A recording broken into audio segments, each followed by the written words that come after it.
Hey, what's going on, Who Dat Nation? It is yours truly, TJ Jones, the host of the State of the Saints podcast. And thank you so much for checking out the State of the Saints podcast, where we talk New Orleans Saints. And on this edition, we have a very special guest with us on the State of the Saints podcast. He is the UNI insider, and he's also the host of the Cornstalk and Sports Talk that is available on podcasts and all streaming platforms. I'm talking about Mr. Eliot Clough.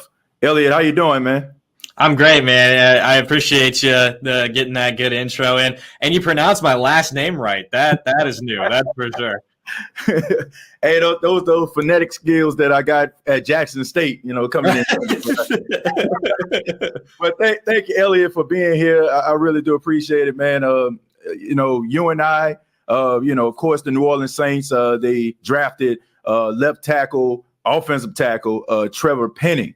Man, tell me a little bit about Northern Iowa, man. I got to ask you about that because, like we just talked about off camera, this isn't like one of those schools where, you get a lot of notoriety or even first round picks. So tell us a little bit about Northern Iowa and the culture.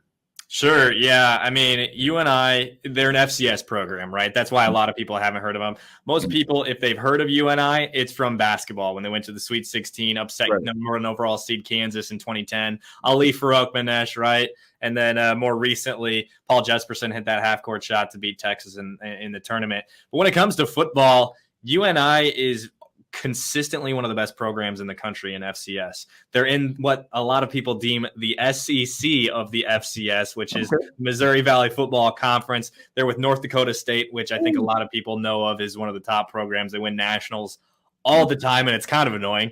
South Dakota State University, they're typically really, really good in the FCS too. And then you got South Dakota. I'm trying to think here. Southern Illinois was number 3 at one point in the country last year. Right. It's just loaded with talent, and UNI is constantly competitive. They always get into the playoffs. Coach Mark Farley has been leading the program for about 20 years now. I think a little bit longer. But David Johnson, running back, who's with the Texans now, he went to UNI. Kurt Warner, Hall of Famer, Super Bowl MVP, league MVP, he went to UNI. Only played 1 year as a fifth-year senior, so he doesn't talk about UNI that much. But there is constant high-level production out of these players that come out of UNI. It's not typically your quarterbacks other than Kurt Warner, and it's not typically these crazy studs. But UNI will put guys in the league. And like DeAndre Hall, Benny Sapp the third is currently on the roster at UNI, who's the son of former NFL corner Benny Sapp, played for the Vikings, played for the Chiefs. Right. Benny Sapp the third is the best safety in the FCS, and you can't tell me otherwise. I interviewed his dad as well the other day, and he told me, I think my son is the best safety in the country. And honestly, this kid got offers from Alabama. He went to Minnesota before he came to UNI. Right. He's an absolute stud, and he stands out. Jared Brinkman has an opportunity to try out with the Jets and the Patriots in the next coming weeks. He was the Missouri Valley Football Conference Defensive Player of the Year the last 2 seasons. I mean, and not only that, UNI gets high-profile transfers. They have a 3-star quarterback who initially went to Michigan State and Theo Day. They've got a transfer from West Virginia, who's going to play wide receiver for them this year. Transfer from Iowa, Desmond Hudson, who's probably going to step in and play. Cordarius Bailey, who was at Iowa State a few years ago. They just got another transfer commit from Kansas. They got 2 other transfers from Kansas that are currently on the roster. I mean, I cover the team, so I could go on and on and on and on, right? But if there is a quality FCS program that I think people need to pay attention to, at least in the Midwest, where the Iowa and Iowa State are king in Iowa, right? But UNI constantly puts out talent. I mean, I went to school there, so I know a little bit more as well because of that. I was an athlete very briefly. I was on the track team for like 20 minutes. But that still counts. Right. And then, in basketball, AJ Green, I'm not sure, it's not the former Bengals receiver, has the exact same name, but he's a 4-star recruit from Cedar Falls, top 100 in basketball. Wow. He's just entered the NBA draft, and he may enter the transfer portal if he doesn't go the route of the NBA. And he'll be a top 3 talent in the transfer portal if that happens. No. So I could do this all day. We could talk about UNI all day. I know I'm here for Trevor Penning, but yeah, I mean, look, I completely understand, Eliot, because I mean, I came from Jackson State, HBCU, the school that Deion Sanders is at. right. Jackson State produced some great talent, legends like Walter Payton, right? But now it's like every time I mention Jackson State, now, it's Deion Sanders. I mean, so I can understand there's some talent, that comes out of these smaller schools, and it is good that you have guys like Trevor Penning, that get these opportunities, which leads me to the point of, him being drafted in the first round. I seen like his draft party. I mean, he was, at a restaurant, around, some close family and friends in a closed off area. Tell us a little bit about Trevor Penning as a person, his behavior. I mean, you say you interviewed him not too long ago. What can you tell us about Trevor Penning, the person? Yeah, that was the epitome of Trevor, right? He's from Clear Lake, Iowa, which I think most people in New Orleans maybe have heard of Des Moines, and other than that, they got nothing. And hey, I'm a huge wrestling fan, so I heard of Davenport, Iowa, because of a wrestler named Seth Rollins. So that's the only place I know. Okay, and I wouldn't even. I don't know. I don't know anything about wrestling, but that, like I said, that is Trevor Penning to a T. I asked him what he was going to do for the draft, if he was going to go to Las Vegas, and I knew what the answer was going to be when I asked him that. I was like, he's going to be at VOP or the other place in his hometown, and that encompasses who he is in terms of like being in the media. Like this most recently is by far the most attention he's gotten from any sort of media, because even in Cedar Falls, the coverage of UNI sports isn't fantastic. It could be a lot better. And so on top of that, I think that's a big reason why he'll fit New Orleans so well, is because I know people were mocking him occasionally to the LA Chargers. That would have been a lot for Trevor. That would have been a lot for him. And to a degree, New Orleans might be a little bit. He'll get adjusted, because what's going to happen is he's going to be a Saint through and through. And as long as Saints fans can be patient with some of the more technical stuff, he's going to have some penalties. He's going to have to learn a little bit about the position, about playing on the offensive line at the NFL level as opposed to the FCS. But he's going to embrace the city, and the city will soon love him. I'm sure you saw the video. I put it on my own feed of him saying his favorite thing about football, or why he loves football, is that he can legally assault somebody. And he's that on the field, but off the field, he's just a big friendly dude. You know? And I think that's a big reason why Saints fans are going to love him. He's a little awkward one-on-one, he's not used to the fame, but he's going to produce for you. Yeah, I like his personality, and I think that it embodies what New Orleans is all about. And, it's not about big names, in New Orleans. I mean, I've seen some of the biggest names, and people look at that particular person like, I don't know about him. It's always like the underdog guy, the guy that's gritty, the guy that's not afraid, to try to make that block or try to make that tackle, those physical guys. So I think that he's going to fit New Orleans well, and I think people are going to embrace him. I definitely agree with you on that. But let's go back a little bit when it comes to Trevor Penning. Now, when he first got to Northern Iowa, he was a little bit on the smaller side. So tell us a little bit about that process to get him to being that first round pick. And that's another thing about UNI that I definitely could have touched on a moment ago, is that they take in these high school kids who have only played at the 2A level. In Iowa, that's the second or third smallest. Right. Like, for example, the high school I went to was 2A. I graduated with 80 people. So that's the level that Trevor played at. And he came in, he was wearing a Kickers jersey in the photo that a lot of people have seen him in, the 58, the transformation photo. Right. And so that is not only a testament to UNI football, because they do that all the time, all the time.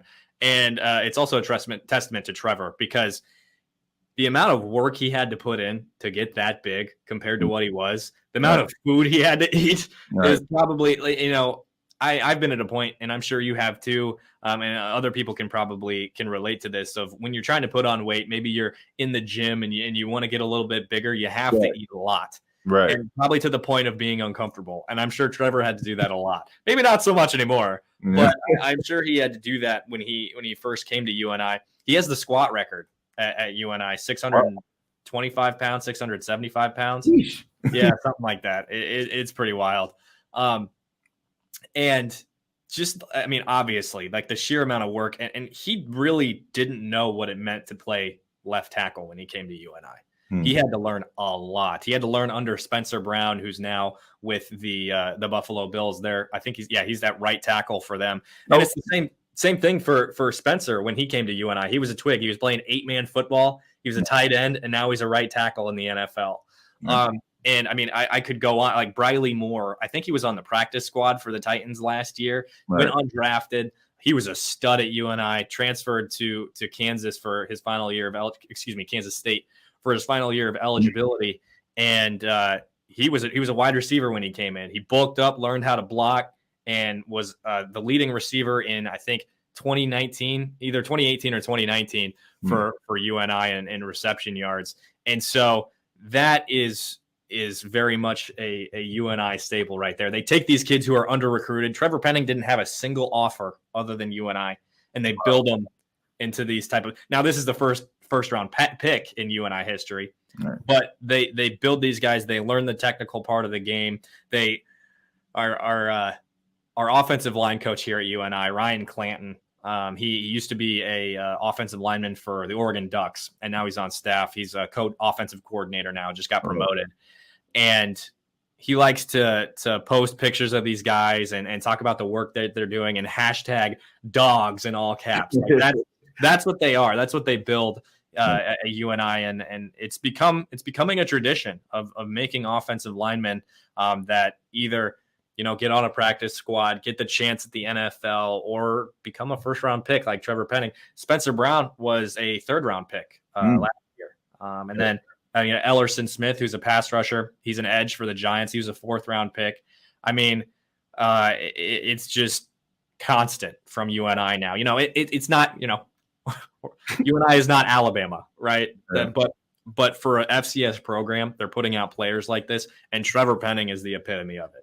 Yeah, I mean, you can tell they're doing an outstanding job. I mean, of course, I've seen that transformation photo that you're talking about, and I encourage everybody to follow you on Twitter at Eliot Clough. But I mean, it's just a testament to me of how good this football program actually is. I mean, to take guys like this and just mold them. And I think that, when you have a program like that, you're going to continue to have success over and over again, like you alluded to. And as long as you have that dog mentality, I mean, you can go anywhere that you want to go, as far as your NFL career. But speaking of dog mentality, the Senior Bowl, there's a lot of video of Trevor Penning going around, slinging guys down, finishing the play. And a lot of guys aren't too excited about that. But do you think that he can get that under control and be a first day one starter for the New Orleans Saints? Yeah, I think that it might be, and like I said at the top of the show of Saints fans needing to be a little bit patient with him. That's just been who he is the last 3-4 seasons at UNI. And so that's something, and I think Mel Kiper said it, or I heard it from some analyst. I'd rather have a guy like that you have to kind of tame it back a little bit than a guy who's passive on the football field, right? And because he's been like that, finishing the play, the technical stuff has kind of gone out the window at times for him. And being at the FCS level, he's able to to compensate for that with his strength, with his size, with his athleticism. And so the number one thing for him going to the NFL is the technical stuff. It's the technical stuff. And, and again, he could get away with it at the Reese's Senior Bowl because, well, some of these guys are going to be in the NFL and some of these guys are probably going to make a roster and be around for a few years, but they're not Joey Bosa, they're not Cam Jordan. Right.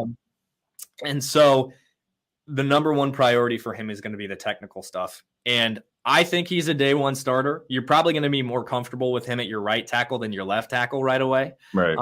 Because of the technical stuff and because, obviously Jameis Winston is right-handed. Most quarterbacks are in the NFL. Mm-hmm. And that's their line of vision is going to be on that side of the ball.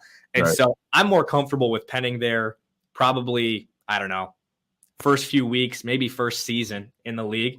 And give him a little bit more time to learn some of those technical things, the angles rather than, getting beat and then relying on your athleticism and your strength to be able to protect your quarterback or your running back. Yeah. And so I could see that, but at the same time, he has all the tools, he has the intangibles to be your left tackle for the next 10 years. Right. Well, that's good to hear. And I think that's a great assessment, because the Saints, they actually have some guys in place that, they can easily just kind of, gradually bring them in. Ryan Ramczyk, who plays right tackle, played left tackle at Wisconsin. And you also re-signed James Hurst, a guy who was, a guy that was a substitute at left tackle when Teron Armstead went down. So I think that they have guys in place to, that he won't feel so pressured to be right there day one, and he can learn the position. And you talked about, the aggression. Dennis Allen, the head coach of the Saints, talked about that. He said, I'd rather, coach those little small things out of a guy and him have that dog mentality like you alluded to, than for him to be, pretty much, just a, one of those, quiet, shy, like, passive aggressive type individuals. So that's a plus. That's definitely a plus for that. As far as our last question for you in regards to Trevor Penning, you talked about you feel like he's going to be a starter for the next 10 years. As far as that offensive line position, do you think that Trevor Penning is going to be one of those people that gets under the skin of of his opponents, as far as like maybe getting into the little brawls or some fisticuffs? I could see that, but at the same time, I do have one story. There's a ball boy from UNI football. His name's Matt Gray. He never got to play contact sports because of I couldn't tell you. I think it was the inflammation of the lining of his brain. He had to get a shunt. And so he's the ball boy for UNI football. Really cool story. I wrote about it a few months ago, but when you look at a ball boy for a football team, you don't think of them as part of the team. You think of them as managers, and maybe they're intimidated by the other football players, keep to themselves. Matt Gray became a part of the team at UNI football. And at North Dakota State this last season, he was on the sideline with a ball. I think he was about to either give it to a referee or something to that effect. And one of the players from North Dakota State ran into him and poked the ball out of his hand. Yeah. Then within the next 10 minutes of play, Trevor put that guy into the ground. So that is, and it wasn't, it was like you saw at the Senior Bowl. Rip him to the ground, get on top of him. Trevor, he's not just going to go out and, piss off a guy for fun. He is loyal. He was a Panther through and through. And we talk about the technical stuff. We talk about the penalties. He was so dominant at the FCS level that he was getting unsportsmanlike penalties because he was too good. Like, you might look at this unsportsmanlike penalties and be a little bit worried, but it's not going to translate the same way. If he's going to get something like that, it's going to be warranted.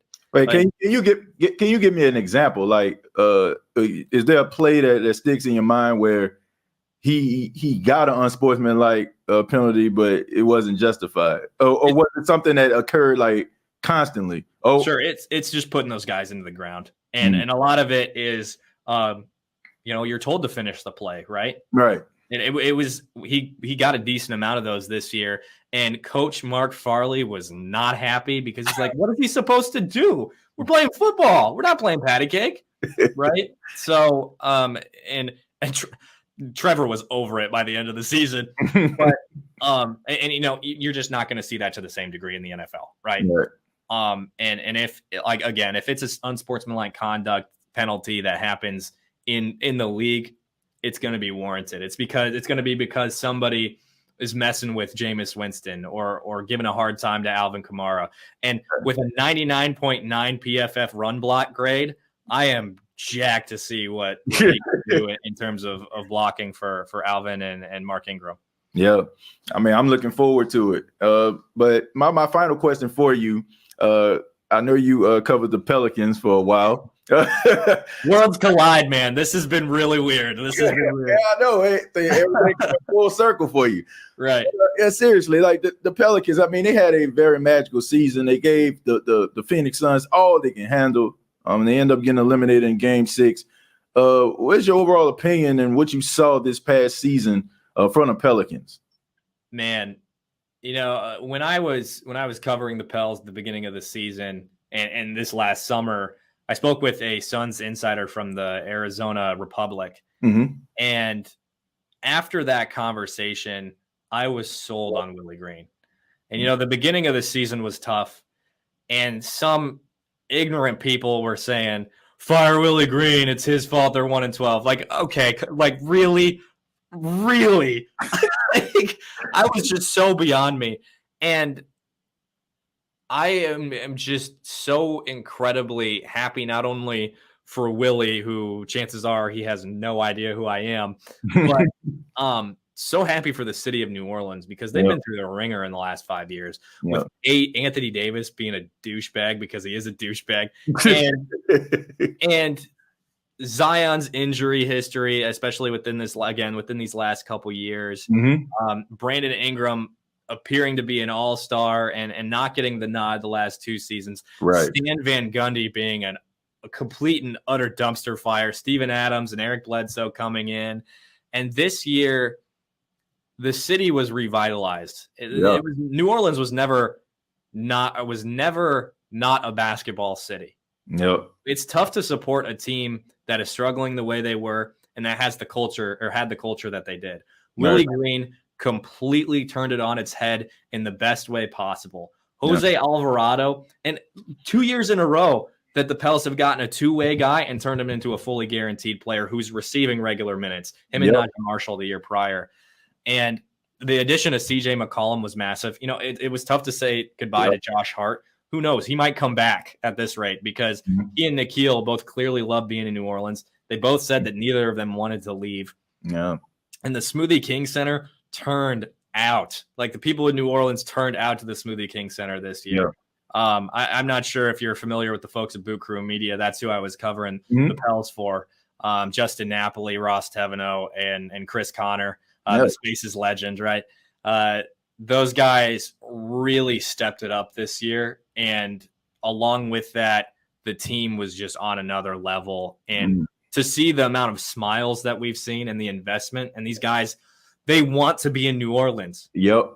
CJ wants to be in New Orleans. That's gonna permeate into the league. And we see what's going on. Like, man, I want to play for Willie Green, this guy who cried at the end of this last game that they lost.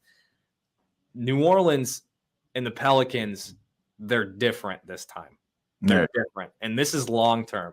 You get a coach like Willie Green, it's not going to be a brief stint. This guy is invested in the players, in the relationships, in the city, in Miss Benson. I mean, I was hoping something like this would happen. I wasn't positive. I was thinking maybe 10 seed. Hey, if they get in the play-in, great. And I think a lot of people were thinking that. Yeah. But to get that 8 spot, to give the Suns everything they wanted, it was incredible to watch from the outside and to not feel the same level of anxiety as I would have if I was still covering the team. But to root him on and to root him on for the city was just amazing. And to speak to New Orleans, I've never been, man. I've never been to New Orleans. I've never been to Louisiana. Really? And Wow. my podcast that no longer exists, Pelicans Plus, at one point in time was getting 600 listens per episode. And like, I went from 400 followers to like 2,500 in a span of a year and a half. Wow. The city embraces you. Yep. And if you give everything, the city will give everything back. Yep. And so I just couldn't be happier for the city of New Orleans.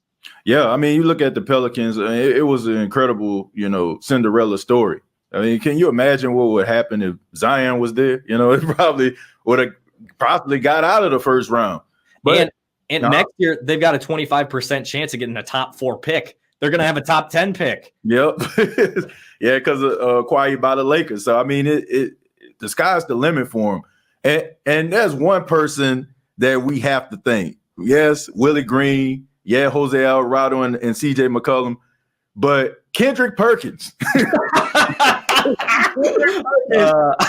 went on First Take and he talked about New Orleans not being a basketball town and they just so wrapped up in the Saints, they don't care about the Pelicans. That was the rallying cry. And New Orleans, that's my hometown. We have a us against the world mentality, Eliot. So if we feel like you're against us, we're going to rally together. Even the most casual Pelican fan was like, man, let me go to the store and buy some Pelican gear and watch the game. I mean, so it was almost like you were challenging the city, and that's something that you don't want to do. I mean, you just don't want to do that. But they definitely answered the call, and I'm excited to see what the Pelicans are going to do next season. I mean, you have to be excited if you're a Pelicans fan to see what that team is going to end up being. But Eliot, thank you so much for being a part of the State of the Saints podcast. Thank you so much for coming in, giving us information and insight on Trevor Penning. But before you go, let us know how we can get in touch with you, man. Hey, go follow me on Twitter. It's at Eliot Clough, ELIOTCLOUGH, 1L, 1T. My parents didn't think Clough was enough for a last name, so they got me a weird name spelling for Eliot. But you can follow my podcast, Apple Podcasts, Spotify, Corn Stalks and Sports Talk, Iowa-based sports show. Recently interviewed Trevor Penning, so this was this last weekend that I put that up, and Coach Mark Farley talked about him a little bit as well. So you can check that out there. And then I write for KCRR and KCRR.com. You can find all my Panther stuff there as well. Yeah, thank you so much, man. Look forward to hearing from you in the future, and also all of the projects that you have coming up. Ladies and gentlemen, Mr. Eliot Clough, thank you so much for being a part of the State of the Saints podcast, my friend. TJ, appreciate you, man.